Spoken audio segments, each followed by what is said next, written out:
Ndugu zangu wapendwa katika Kristo, karibuni kwa tafakari ya neno la Mungu. Leo tafakari ya neno la Bwana tutaanza kwa kuliangalia somo la Injili, ambapo tunakutana na Yesu akiendelea kukaza moyo wake kama gumegume. Na viongozi wa Kiyahudi wanazidi kukasirika, lakini Yesu anazidi kuwapatia uwazi kuhusu ukweli. Na leo katika Injili anawaeleza juu ya mamlaka yake, na hii inazua tafrani kweli. Na viongozi wa Kiyahudi watazidi kuwakwa na hasira kubwa, na kila siku watapanga njama ya kumuua tu. Jana aliponya mtu siku ya Sabato na wao wakasirika sana. Sasa leo anawaeleza juu ya mamlaka yake, na viongozi hawa wanagundua kwamba mamlaka anayoisemea ni ya hali ya juu ya kimungu. Na hili basi linawafanya wakasiriki zaidi kuliko hata jana, kwani anajifananisha kabisa na Mungu. Lakini ndivyo Yesu alivyo, ndivyo ni mwana wa Mungu, yeye ni Mungu. Yesu anawaeleza kwamba yeye yupo katika muungano na Baba, yani Mungu. Na kila afanyacho kimepata kibali toka kwa Baba. Na Baba anampenda na amempa mamlaka yote, hata ya kuwafufua wafu, na yeyote anayemwamini hakika hatapotea.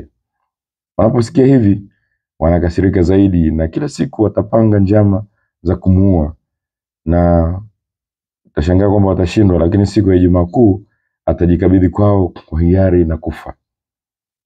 Ndugu zangu, haya maneno Yesu anayowaambia wale viongozi wa Israeli wa Kiyahudi ndio maneno tu waliopaswa kuyasikia masikioni mwao, na ndio maana Yesu haogopi.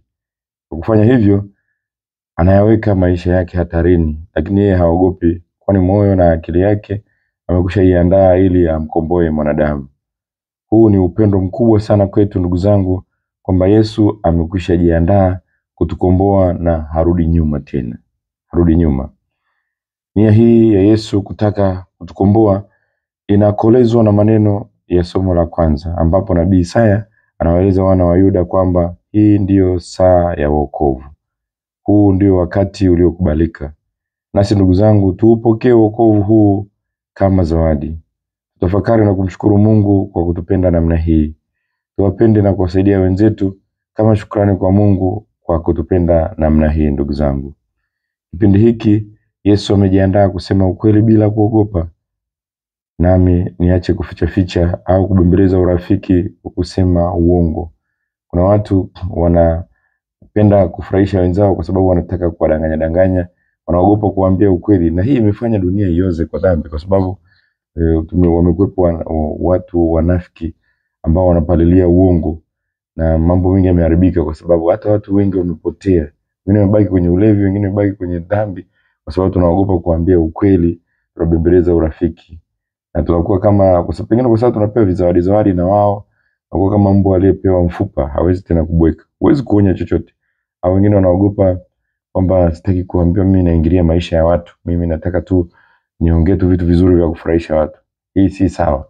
Tuwe watu wa kusema ukweli, tuseme ukweli ili tuweze kuiponya dunia kutoka kwenye dhambi. Tuokoe pia maisha ya wenzetu kwa kuwaeleza ukweli kwa upendo.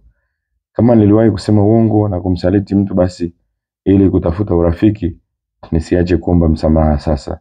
Huu ndio wakati wenyewe, huu ndio wakati wa wokovu. Yesu ndiye mfano wetu ndugu zangu. Anasema ukweli bila kuogopa.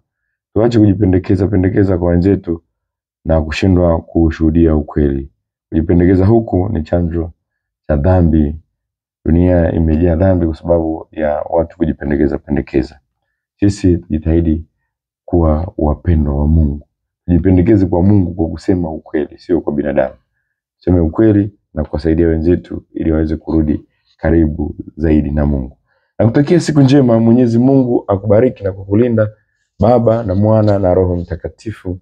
Amina. Bado unaendelea kukumbusha shajara zetu za Sali Mubashara, bado zipo, basi jipatie nakala yako pale St. Joseph Cathedral Dar es Salaam, ni kontena la kwaya, zipo shajara za kutosha. Msimbazi Bookshop zipo za kutosha. Moshi Bookshop zipo za kutosha. Hapa Shrine ya Padre Pio, hapa St. Damiano kwa Kapuchini zipo shajara za kutosha. Jipatie nakala yako, basi uendelee kujifunza namna ya kulichambua vyema neno la Mungu. Njema.